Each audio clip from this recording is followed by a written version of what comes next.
Hey everyone, it's Antoinette, founder of the Word Changes. I just wanted to check in with you guys to let you know something that has happened to me recently. I guess I will call it a testimony. So many of you may know that I actually got the opportunity to go behind the scenes with stylist Jay Bolin, and I admire him. I love what he's been doing. So that was just an exciting opportunity for me, which I am going to be telling you guys about. But I wanted to tell you about what happened leading up to me going down to Dallas to spend some days down there at the Stylist J. Bolin agency. So I was scheduled to leave on Tuesday early in the morning, and Monday night I started getting a flare up of my autoimmune condition. I know many of you have probably seen some of my posts of me talking about having mixed connective tissue disease. I've had it since 2011. It's been a struggle, but things have gotten much better than they were. But that doesn't mean that I won't deal with flare-ups that come here and there. And so Monday night, because I had procrastinated and I had not packed, I was packing and I just got such a bad flare up with my hand. I'm going to show you my hand now. It's a little swollen here, but not as much as it was that night going into Tuesday. I mean, so much so I couldn't even bend my hand really to grip the clothes that I needed to fold to put in my suitcase. So just besides having that, I was just very fatigued and moving slowly. So I finally finished packing around, I think it was 3 a.m. and I decided I'm going to just get an hour nap.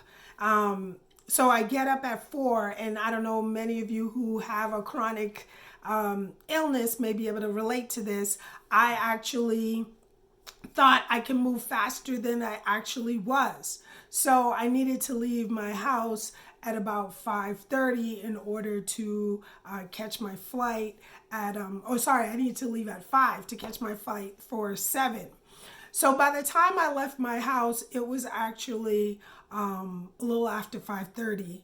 And on my way to the airport, I ended up calling and having my flight rescheduled to later on in the afternoon because I just knew I wasn't going to make it.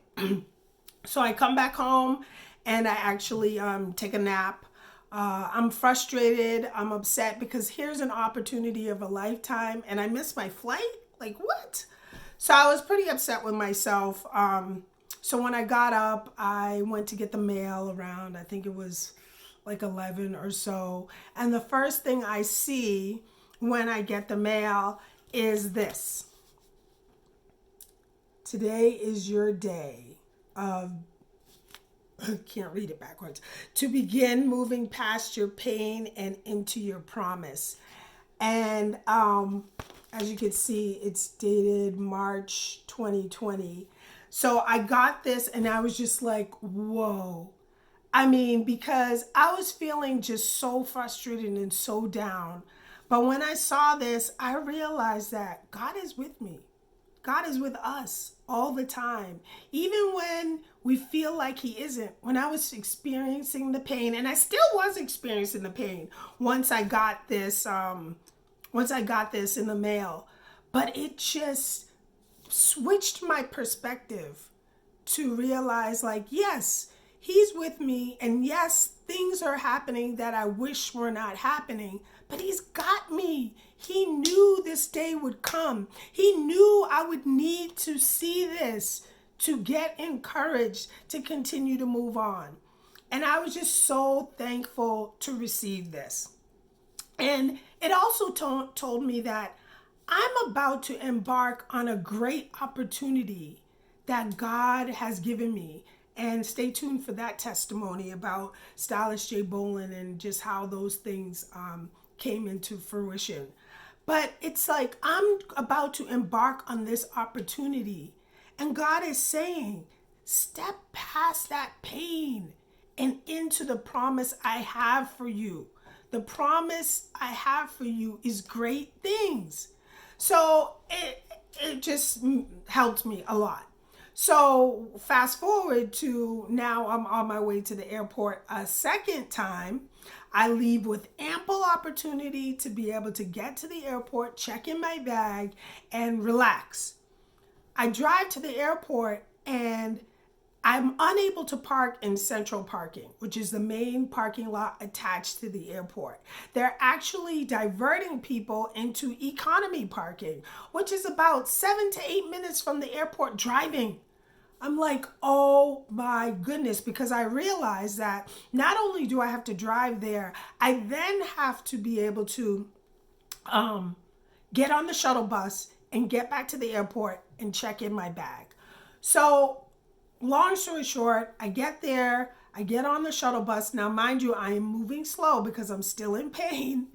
I get to the airport and literally I have like 5 minutes to check my bag. And I'm frustrated with myself again, but I remember this. And I say, okay, you know what? God is with me. This is going to happen. I am going to get to Dallas and I am going to have the experience of a lifetime. So I ended up making the check-in time for my bag. I get my boarding pass. I begin to go through TSA. I get through TSA without a problem. I go to my gate or start to walk to my gate, but then I'm hungry. So I get some Dunkin' Donuts. I needed a tea and I needed a bagel. I'm sorry. So I get that, and then I'm going in my pocket to get my boarding pass, and it's not there. I'm like, what? Like, this does not happen to me. But you know what? Whenever great things are about to happen, you do end up in these kind of frustrating, obstacle-ridden type of situations. So I remembered, and I went to the gate and I said, I lost my boarding pass. They printed me out a boarding pass. I get on my flight and I fly to Dallas. And things just get better from there. So, you know, what was meant to frustrate me, I turned it around. I stayed in the promise. And I got to Dallas. And stay tuned for everything that happened in Dallas, a little highlights. I will check in with you guys soon and give you that story/testimony. Thank you so much for supporting the Word Changes. And you know, as I say, the tagline is the fashion brand that motivates, one word at a time. So I'll see you guys soon. Thanks.